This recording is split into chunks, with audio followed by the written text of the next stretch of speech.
हाथों को उठाओ। सर्वशक्तिमान परमेश्वर, आज जो कुछ मैं सुनूं वो 100 गुना फलों को लेके आए। अंधकार की शक्तियां इन वचनों को चुरा ना सके।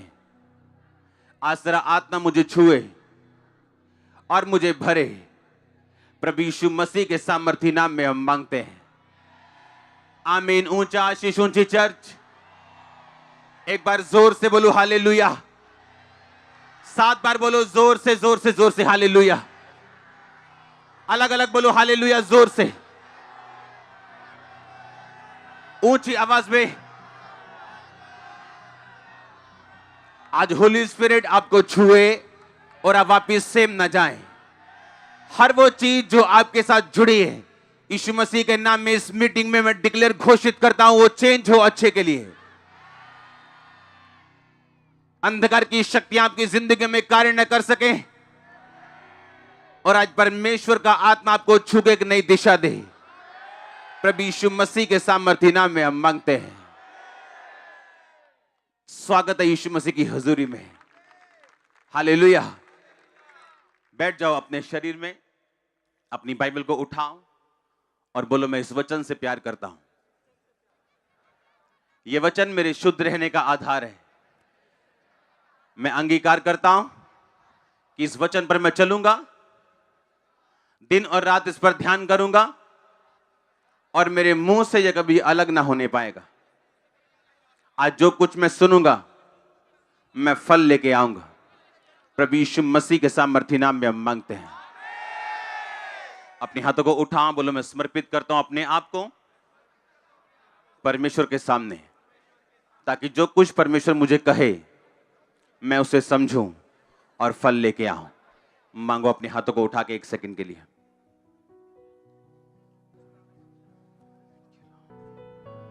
प्रभु यीशु मसीह के नाम में हम मांगते हैं। एक बार तारीफ करो आज के मौसम के लिए खुदावंद, जोर से हालेलुया। आप रोज मिरेकल्स देखते हो। इस संडे को हमने एक वचन सुना कि बाइबल कहती है जब इजरायलियों को मिस्र से बाहर निकाला गया तो यहोशू ने उनको पूछा बुला के, उसने कहा आज तुम चुन लो कि तुम किसकी सेवा करना चाहते हो, उस देश के, उस अमोरियों के देवताओं की या जीवित परमेश्वर की। मैं तो अपने घराने समेत यहोवा की ही सेवा करूंगा। इसका मतलब सेवकाई सिर्फ सेवकों के लिए नहीं, सिर्फ प्रेरितों के लिए नहीं, पास्टर्स के लिए, प्रॉफिट्स के लिए, टीचर्स और इवेंजलिस्ट के लिए नहीं, बल्कि सेवा आप लोगों के लिए भी है। अगर सेवा सिर्फ पास्टर्स लोगों के लिए या लीडर्स के लिए होती तो यहोशू ये कभी ना कहता लोगों को बुला के कि तुम लोग चुन लो कि तुम किसकी सेवा करोगे। वो कभी ना कहता उनको बुला के, वो ये कहता कि मैं सेवा के लिए चुना गया हूं, तुमको मेरा साथ देना है और तुम ब्लेस होगे। जबकि उसने ये कहा मैं अपने घराने समेत यहोवा की सेवा करूंगा, लेकिन तुम लोग चुन लो कि तुम किसकी सेवा करोगे। इसका मतलब यह है कि आप सब लोग सेवा के लिए बुलाए गए। बाइबल कहती है चर्च में कोई प्रबंधक है, कोई वॉलंटियर है, कोई प्रचारक है, लेकिन सब सेवा में। और परमेश्वर ने अपनी देह में, अपने शरीर में अलग अलग जिस तरह अंग रखे, आपके शरीर में हाथ भी है, पैर भी है, पेट भी है, आंखों का काम नाक नहीं कर सकता, उसी तरह परमेश्वर ने हर एक विश्वासी को जो बैप्टाइज और होली स्पिरिट से भरा हुआ है अपनी सेवा के लिए बुलाया। बाइबल कहती पुराने नियम में कि जब तुम मेरी सेवा करोगे मैं तुम्हारे अन्न और जल पर आशीष दूंगा और सब रोगों को तुम्हारी जिंदगी से दूर करूंगा। नया नियम कहता है, परमेश्वर यीशु मसीह कहते हैं कि अगर तुम मेरे पिता की सेवा करोगे, अगर तुम मेरी सेवा करोगे तो मेरा पिता तुम्हारा आदर करेगा। वो आदर जो आपको कोई नहीं दे सकता, कोई सरकार नहीं दे सकती। ऐसा महान आदर लिखा उन लोगों को मिलता है जो लोग परमेश्वर की सेवा करते हैं। लिखा मैं रोगों को तुम्हारे बीच से दूर करूंगा अगर तुम सेवा करोगे तो। हालेलुया। अब हर बंदा प्रचारक की सेवा नहीं कर सकता, कोई बुलाया नहीं गया वो, लेकिन आप किसी ना किसी रूप में सेवा कर सकते हैं। हफ्ते में एक दिन आगे कुछ कर सकते हैं, दरी धो सकते हैं, कंप्यूटर अगर आपके पास गिफ्ट है आप वहां जा सकते हैं, कैमरे का गिफ्ट है वहां जा सकते हैं। कोई भी वरदान जो आपके पास है आप उसे परमेश्वर के लिए इस्तेमाल कर सकते हैं। अपने पैसों को इस्तेमाल कर सकते हैं, अपनी ताकत को इस्तेमाल कर सकते हैं, अपने इन्फ्लुएंस को इस्तेमाल कर सकते हैं। जिस बड़े डिपार्टमेंट, जिस बड़े ऑफिस में आप लगे हुए हैं, वहां पे आप परमेश्वर का काम कर सकते हैं। और परमेश्वर ने कहा तुम सिर्फ वचन सुनने के लिए नहीं बुलाए गए हो, सिर्फ चर्च अटेंड करने के लिए नहीं बुलाए गए हो। चर्च अटेंड करना आपके अंदर सेवा को जागृत करने के लिए होता है, आपको परमेश्वर में बनाए रखने के लिए। परमेश्वर की आत्मा के द्वारा जो नए भेद और आत्मा के द्वारा जो भेद परमेश्वर जाहिर करता है अपने लोगों पे, वो चर्च के द्वारा करता है। इसीलिए चर्च का रोल है कि आप चर्च अटेंड करो और परमेश्वर की मर्जी को समझो और उसके अंदर जाओ। अगर सेवा सिर्फ सेवकों के लिए होती तो यहोशू कभी ना कहता, यीशु मसीह कभी ना कहते। यीशु मसीह ने कभी चेलों को नहीं कहा कि मेरा पीछा करो। यीशु मसीह ने सबको कहा कि अगर कोई मेरे पीछे आना चाहे, अपना क्रूस उठाए, यानी अपने आप का इनकार करे और मेरे पीछे चले। अपने पड़ोसी को बोलो तुम सेवा के लिए बुलाए गए हो। जोर से बोलो पड़ोसी को, हिला के बोलो जाग जाओ, तुम सेवा के लिए बुलाए गए हो। आमीन। हर एक जन, चाहे वो अनपढ़ हो, चाहे वो डॉक्टर हो, चाहे वो इंजीनियर हो, चाहे अमीर हो, चाहे वो गरीब हो, बाइबल कहती परमेश्वर ने आपको किसी सेवा के लिए बुलाया। और जैसे ही आप उस सेवा को करना शुरू करते हैं, मैं आपको दावा करता हूं कुछ काम आपकी प्रार्थना, आपकी फास्टिंग नहीं कर सकती जो काम सेवा कर सकती है। मैं आपको सही कह रहा हूं। इसीलिए मेरी लाइफ में हीलिंग नहीं थी, डिलीवरेंस नहीं थी, लेकिन मैं जान चुका था यीशु मसीह परमेश्वर है 2004 में। और जैसे ही मैंने फैसला किया ठीक है कि अगर मैं सेवा के लिए बुलाया गया तो मैं सेवा करने के लिए तैयार हूं, वो सब हीलिंग, सब डिलीवरेंस मेरे पास थी कुछ ही सालों में। एक बार एक लड़का मेरे पास आके बोलता है बिल्कुल कि मेरा भाई मेंटल हो गया। उसकी मम्मी बिहार के थे, पता नहीं कहां के थे वो। उसका फादर सेम मेंटल कंडीशन से मर गया हॉस्पिटल में। और जब वो लेके आए उसको, वो सेम मेरे सामने से लोटने लगा वो मिट्टी में। कहता सेम सिचुएशन से फादर की डेथ हुई है अभी, और जब उनकी डेथ हुई है सेम अटैक इसको होने लगे। इसने खाना पीना बंद कर दिया और ये सेम वैसे ही कर रहा है जैसे इसका फादर करता था। हमें लगता है ये मर जाएगा। मैंने उस लड़के को बोला उठ, और वो उठा। सुनो, मैंने कहा वो सामने मिट्टी, चर्च का काम चल रहा है मिट्टी का, जा जाके मिट्टी का काम कर। मिट्टी का काम करने के बाद वो हील हो चुका था। और कितने महीने तक वो चर्च में मिट्टी का काम करता रहा। कुछ चीजों में प्रेयर की जरूरत नहीं। कुछ बरकतें ऐसी हैं आपकी लाइफ में जो सेवा स्टार्ट करने से आती है। और हर बंदा प्रचारक के रूप में नहीं बुलाया गया। आप किसी ना किसी रूप में परमेश्वर की सेवा कर सकते हो। कुछ बरकतें ऐसी हैं जो आपके अधिकार में, जो आप ले सकते हो लेकिन आप लेते नहीं। बाइबल कहती है अगर तू प्रकाशित वाक्य सिर्फ पढ़े या सुने तो तू बरकत पाएगा। मानने की बात नहीं बोली, क्योंकि वो प्रकाशित वाक्य है, वो आने वाला समय है, उसको मान नहीं सकते आप, क्योंकि वो आने वाला समय है। वो कोई वचन नहीं है कि आपको ये करना है ये करना है, वो आने वाला टाइम बताएगा। अगर लिखा तू सिर्फ प्रकाशित वाक्य पढ़े या सुने तू आशीष पाएगा। अगर आप सिर्फ अपने माता पिता को गिफ्ट दो, अपने माता पिता की इज्जत करो और अपने माता पिता की लाइफ में बोवो, आप आशीष पाते हैं। ये बाइबल कहती है ऐसा। और जैसे ही हमें बाइबल के वचनों की नॉलेज बढ़ती है, हम ग्रेस में लिखा बढ़ते हैं। जैसे ही हम नॉलेज में बढ़ते हैं, जैसे प्रैक्टिकल नॉलेज में बढ़ते हैं, हम अनुग्रह में बढ़ते हैं, हम ताकत में बढ़ते हैं। आमीन। आज जिस पॉइंट के बारे में बात करना चाहता हूं उसके दो हिस्से हैं, जिसका मेन हिस्सा संडे को होगा और एक हिस्सा आज होगा। वो उस पॉइंट का नाम है कन्फेशंस एंड डिक्लेरेशंस। कन्फेशन का मतलब अंगीकार करना, डिक्लेरेशन का मतलब घोषणाएं करनी। पहली चीज जो आपकी लाइफ में होनी चाहिए वो सेवा है। बोलो सेवा। अब बोलो अपने पड़ोसी को। पहला पॉइंट क्या है कि हम किसी ना किसी तरीके से डायरेक्टली, इनडायरेक्टली, अगर मैं हफ्ते में 2 दिन नहीं दे सकता, मैं 2 घंटे सेवा के लिए दूंगा। किसी ना किसी तरीके से सेवा के साथ जुड़ना, क्योंकि एक विश्वासी अगर सिर्फ चर्च मेंबर है और सेवा के साथ किसी ना किसी तरीके से जुड़ा हुआ नहीं है, वो एक्चुअल में बाइबल का पूरा वचन नहीं कर रहा, वो कंप्लीट विश्वासी अब तक नहीं। आज जिस पॉइंट के बारे में बात करना चाहता हूं वो ये है कन्फेशंस, अंगीकार। बोलो अंगीकार। ये एक ऐसा पॉइंट है आपकी लाइफ में जो एक बड़ी बरकत को आपकी जिंदगी में लेके आ सकता है। आप जानते हैं परमेश्वर आपको आपके विश्वास से ज्यादा नहीं देता, जितनी आपकी कैपेसिटी है वो उससे ज्यादा नहीं देता आपको। अगर आपकी कैपेसिटी 1 करोड़ संभालने की है, वो आपको 2 करोड़ नहीं दे सकता। अगर आपकी कैपेसिटी 500 लोगों की है, वो आपको 600 नहीं दे सकता। लिखा परमेश्वर ने जब एक एग्जाम्पल दी कि एक धनी व्यक्ति दूर देश को चला और अपने नौकरों को उसकी सामर्थ्य के अनुसार उसने सिक्के दिए। यानी आपकी सामर्थ्य, आपके संभालने की योग्यता के बाहर परमेश्वर आपको कुछ नहीं दे सकता। अब ये आपकी जिम्मेवारी है, आपने अपनी योग्यता, अपनी कैपेसिटी को किस तरह बढ़ाना है। अगर आप परमेश्वर के सामने प्रार्थना करें कि परमेश्वर मेरा ये बर्तन पूरी तरह से तेल से भर जाए, तो अगर वो बर्तन 10 लीटर का है तो कितना तेल आएगा? अगर ज्यादा भी आएगा तो वेस्ट हो जाएगा। अगर आपका बर्तन 50 लीटर का है, आप बोलेंगे परमेश्वर मेरे बर्तन को भर दे, तो 50 लीटर तेल आएगा। अगर वो बर्तन 100 लीटर का तो 100 आएगा। अगर किसी का 10 लीटर की बोतल है तो वो बोतल भरेगी सिर्फ। अब होता क्या है कि जब एक विश्वासी परमेश्वर में आता है, अब उसको अपने आप को एक्सपेंड करना है, अपने आप को बड़ा करना है, अपने आप को, अपनी हदों को बढ़ाना है, ताकि परमेश्वर ज्यादा बरकत आपको दे सके। और बाइबल कहती जैसा तेरा विश्वास होगा वैसा तेरे साथ होगा। जैसे आपका विश्वास बढ़ता है आपकी बरकतें बढ़ती, जैसे आपकी कैपेसिटी बढ़ती, परमेश्वर ज्यादा आप पे विश्वास करता है और आपको ज्यादा देता है। और अंगीकार करना एक ऐसा कारण है, एक ऐसा तरीका है जिससे आप अपने फेथ को बढ़ा सकते हो। एक वचन हम पढ़ेंगे अंगीकार का, लूका की पुस्तक से।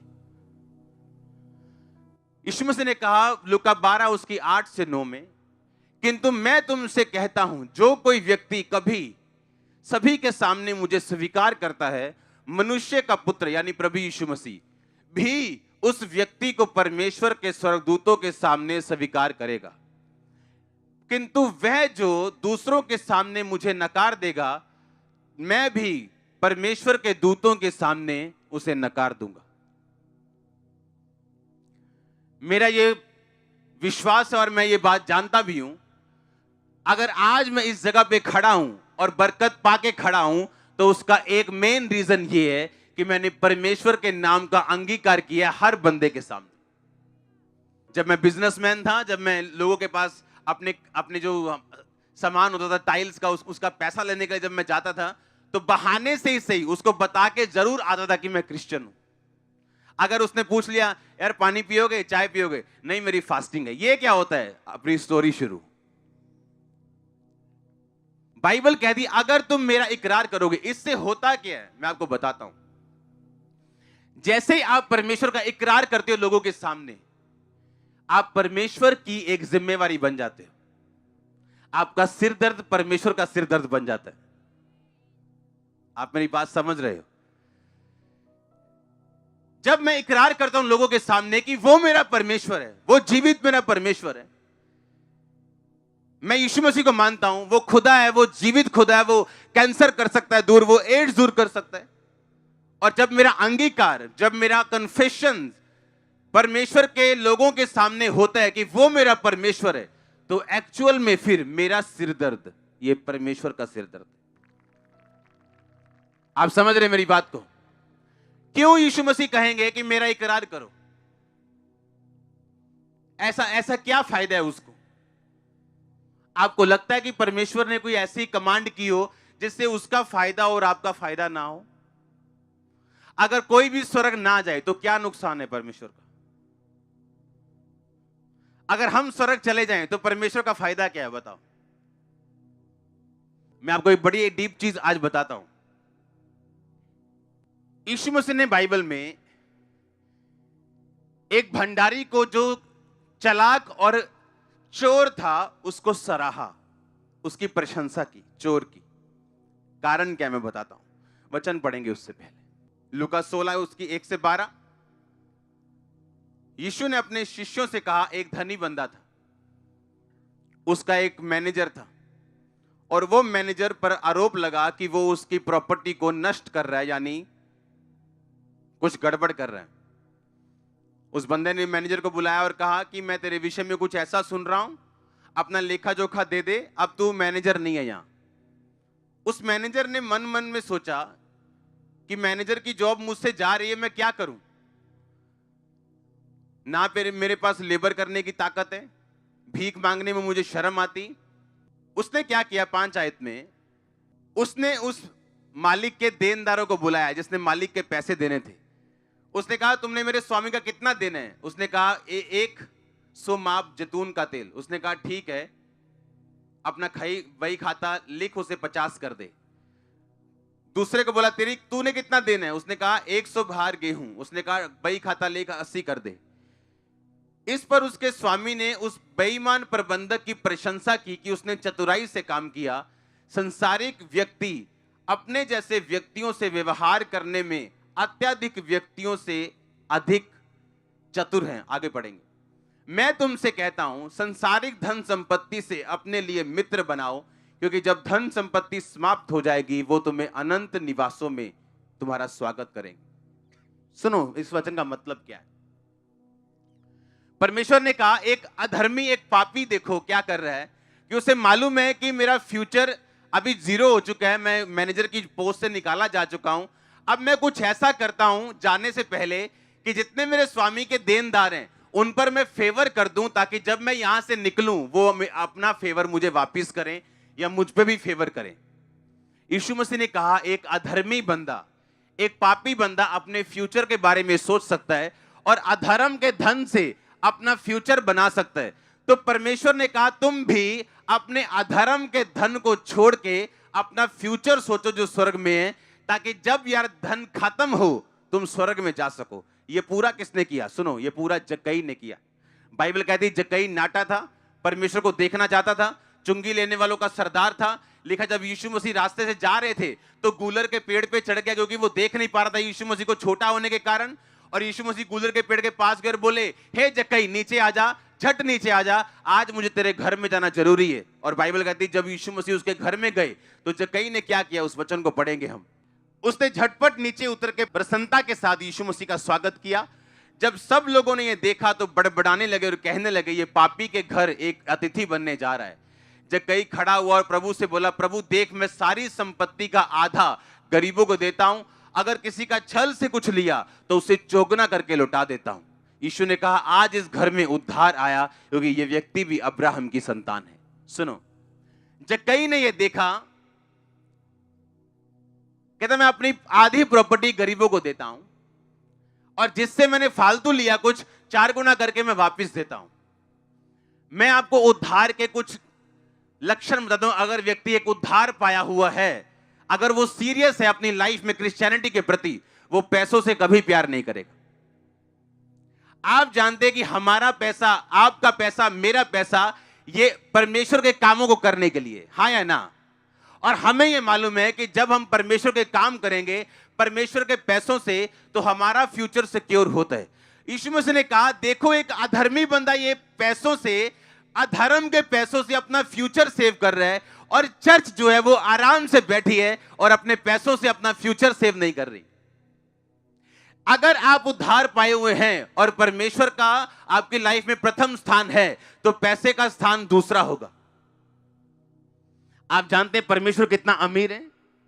मैं आपको कुछ ऐसे फैक्ट बताऊंगा, आपके कान खुल जाएंगे। जो बृहस्पति ग्रह है, जो जुपिटर ग्रह है, वहां पर हीरो की बारिश होती, मालूम आपको? हीरो की बारिश होती। 10 घंटे पहले, आज से 10 घंटे, सिर्फ 10 घंटे पहले वैज्ञानिकों ने ऐसा ग्रह खोजा है जहां पर लोहे की बारिश होती।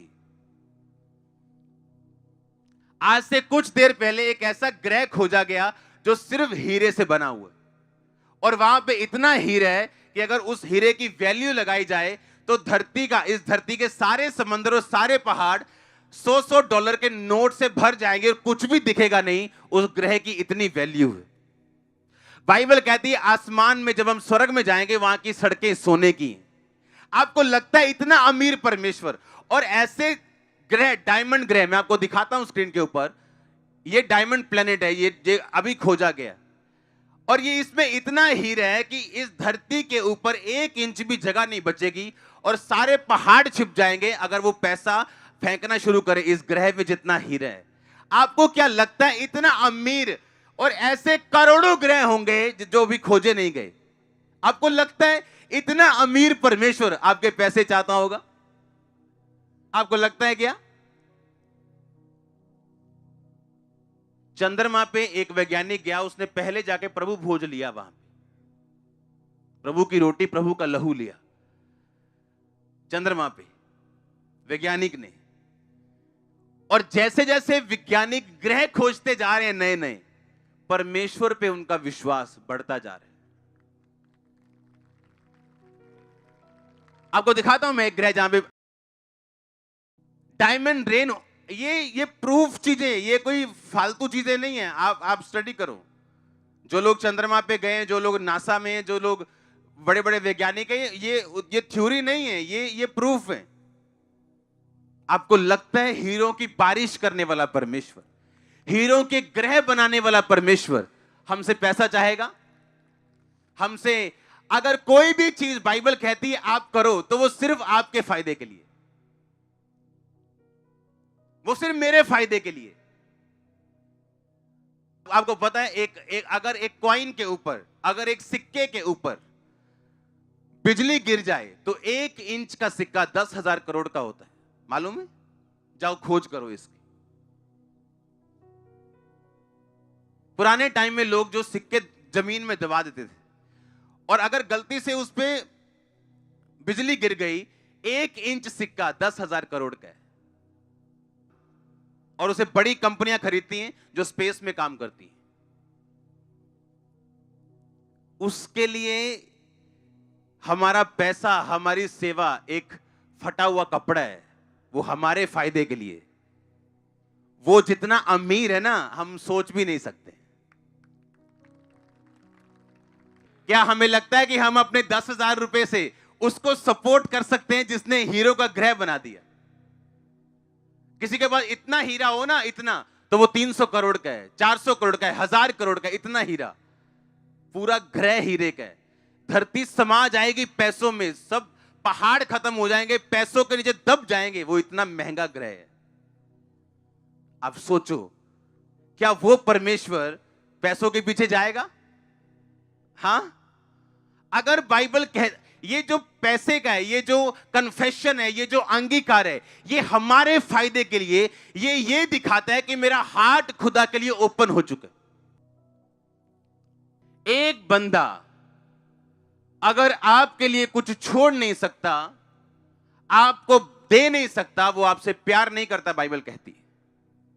गिविंग हमेशा सेक्रीफाइस और प्रेम का प्रैक्टिकल सबूत है। यहोवा ने जगत से इतना प्यार किया, अपना एक लौता बेटा, कि कहा कि सिर्फ बातें की, दिया। जब हम अंगीकार करते हैं कि यहोवा मेरा परमेश्वर है, यीशु मसीह मेरा परमेश्वर है, लोगों के सामने, सब लोगों के सामने, बड़े लोगों के सामने, छोटे लोगों के सामने, रिश्तेदारों के सामने, तो ये हमारा फेथ रिप्रेजेंट करता है कि हमारा फेथ परमेश्वर पे बड़ा है। और फिर मेरा सिर दर्द, किसका सिर दर्द है? मेरी बीमारी किसकी है? फिर मेरी दिक्कत किसकी दिक्कत है? क्योंकि मैं अंगीकार कर चुका हूं कि मेरा परमेश्वर कौन है।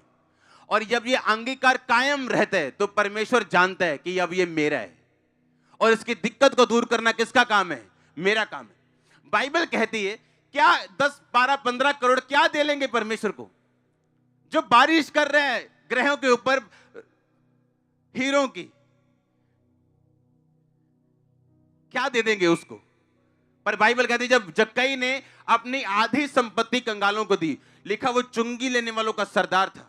आप ऐसा बोल सकते हो कि वो पंजाब का वित्त मंत्री था, फाइनेंस मिनिस्टर था वो।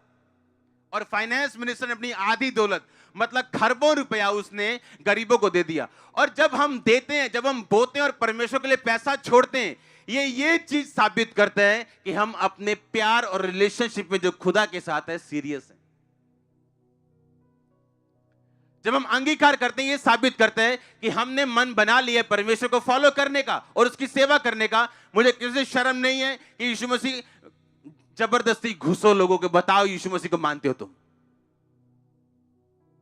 कितने चले बहन जी? आई मैं काम में आई हाँ। ਭੈਣ ਜੀ ਤੁਸੀਂ हर वीरवार जाने कितने जाने दी हाँ काम चलनी है हाँ दसांगी तुहानू किस दिन बह के। अरे उसने पूछा है ना, बहाना है ये, बैठ जाओ, उत्पत्ति से लेके प्रकाशित वाक्य तक फेंक दो उसके ऊपर।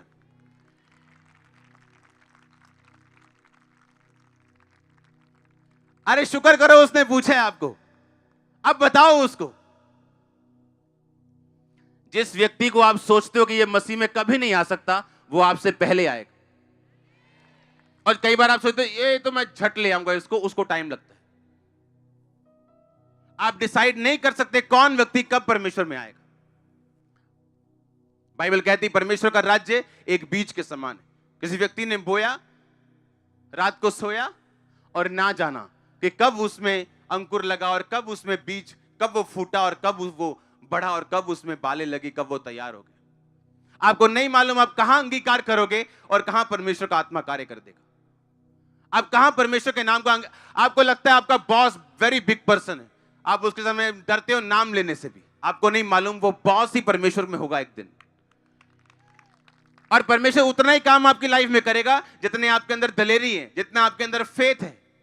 हालेलुया। एक दिन मैं अमृतसर एयरपोर्ट पे बैठा हूं लॉन्च में, और वहां पे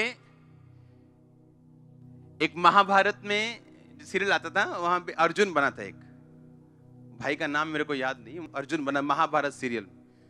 और जब वो बैठा मैंने कहा मैं देखा, मेरे याद आया ये बंदा बॉलीवुड में, और मुझसे वो बात करने लगा परमेश्वर के बारे में। एक तरह से हमारी बहस हुई आधा घंटा। उसने अपने बारे में बताया, मैंने अपने बारे में बताया। कभी पीछे मत हटो और जीत तुम्हारी होगी। क्यों? क्योंकि जीवित परमेश्वर तुम्हारी ओर है। कभी कोई भी हो, आपका बाप हीरो के ग्रह बना रहे हैं, आपका बाप हीरो की बारिश कर रहे हैं, और हम 100 रुपए के पीछे मर रहे हैं। कोई 100 रुपए का तेल चोरी कर रहा है, कोई किसी लड़की के साथ सो रहा है। देखो हालत देखो लोगों की।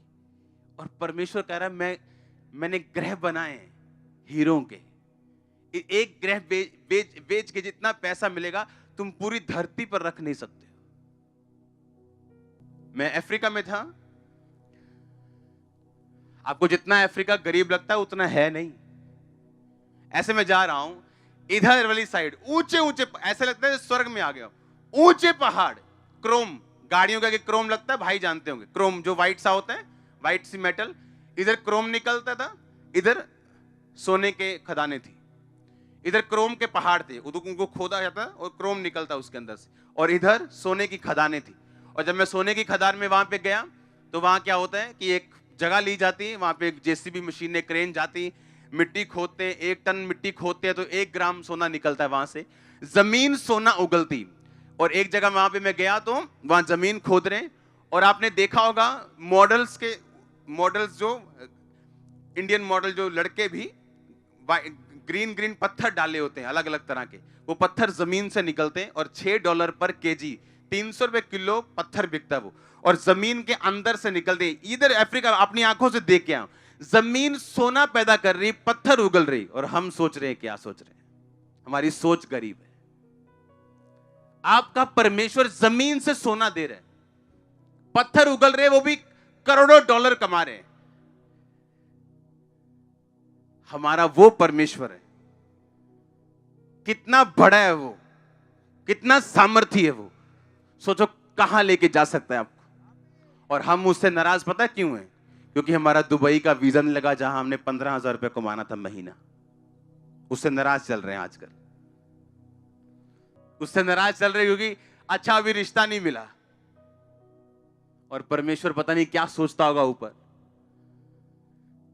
मैं जैसे जैसे अपनी स्टडी में बढ़ रहा हूं, परमेश्वर उतना बड़ा नजर आ रहा है। अरे भाई, हीरे का ग्रह,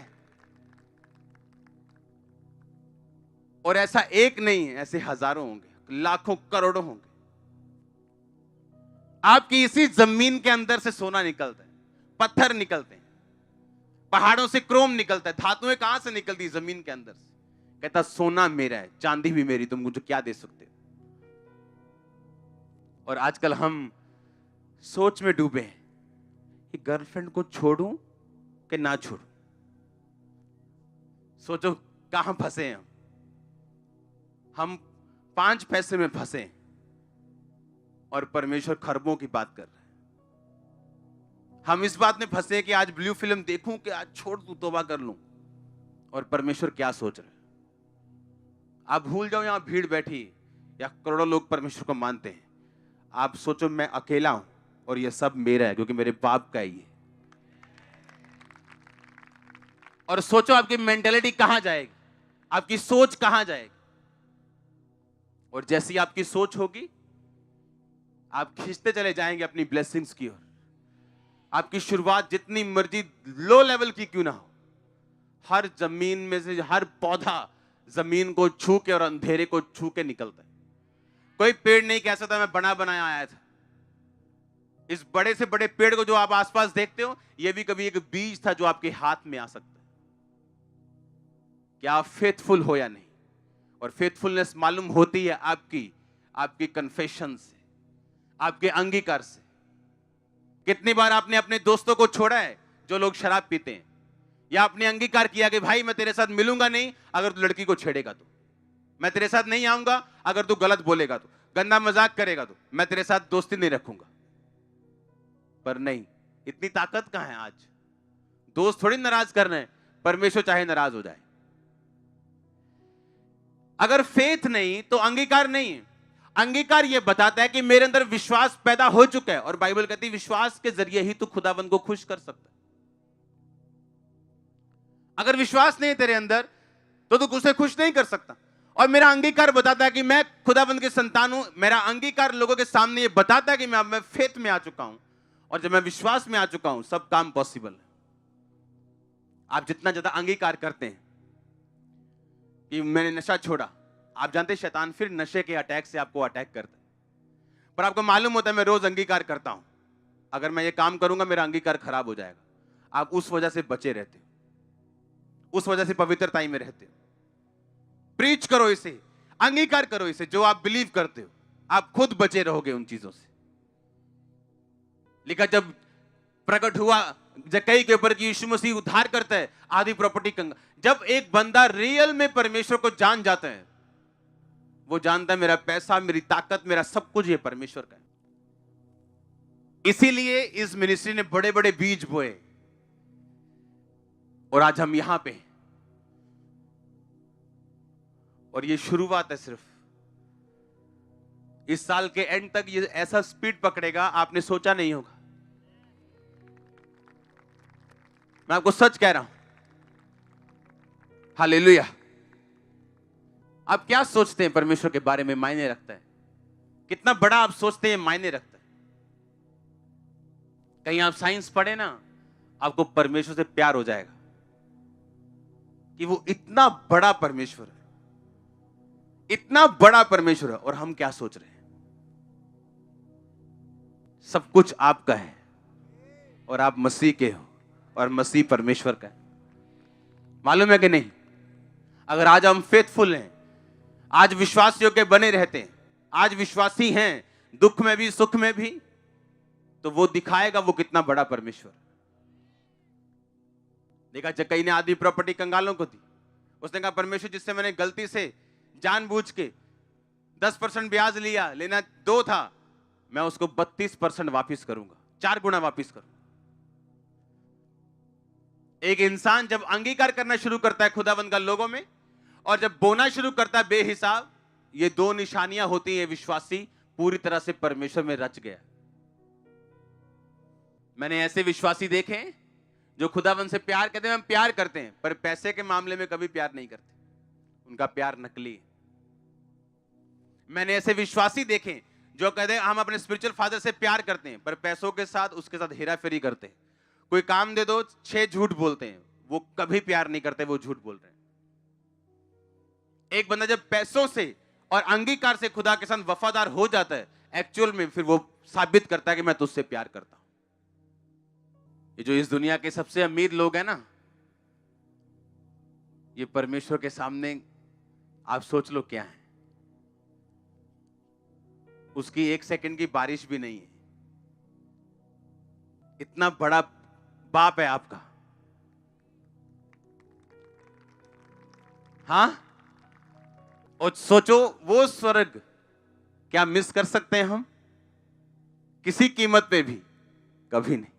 एक बार तारीफ करो जोर से खुदावंद की। और जो मैंने आपको बोला, जाओ सर्च करो, जाओ किसी साइंटिस्ट से पूछो। ये कोई थ्योरी नहीं है बनी बनाई, ये फैक्ट है, ये सच्चाई है, ये प्रूफ है। बहुत से लोग बिजनेस करते हैं आरपी, राइस पुलर कॉइन का, क्योंकि जब बिजली गिरती है कॉइन के ऊपर तो वो चावल को अपनी ओर खींच सकता है। ये उसकी निशानी होती है कि एक डिवाइन पावर इस पे ठहर गई। और लोग इंच के हिसाब से उसे खरीदते हैं, कंपनियां खरीदती हैं सरकार को टैक्स भर के। सोचो परमेश्वर इतना अमीर है कि एक बिजली गिरा के एक सिक्के को करोड़ों रुपए का कर सकता है। और हम क्या सोच रहे हैं? आज जाओ और घुटने लगा लो रात भर और माफी मांगो खुदावंद से और बोलो तू जितना बड़ा है आज से मैं उतना ही बड़ा देखूंगा तुझे। आपका उठना बैठना आपका चेंज होने वाला, सोना चेंज होने वाला। मैं आपको फिर कह रहा हूं, आमीन। ऊंचा ये आशीष आपकी चर्च। हालेलुया। अपने हाथों को उठाओ। खुदावंद की हुजूरी आज हमारे बीच में है। बोलो परमेश्वर मैं माफी मांगता हूं और तेरी ओर बढ़ने का वायदा करता हूं। मांगो अपने हाथों को उठा के।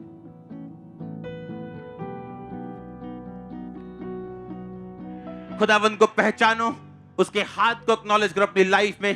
बोलो परमेश्वर मैं तेरे हाथ को पहचानता हूं, वायदा करता हूं अंगीकार करूंगा, वायदा करता हूं कुछ ना रख छोड़ूंगा, वायदा करता हूं बोऊंगा, वायदा करता हूं सेवा करूंगा, अपना आप समर्पित करूंगा, पाप से दूर रहूंगा।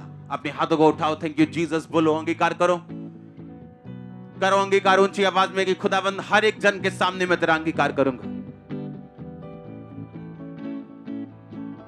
आमीन।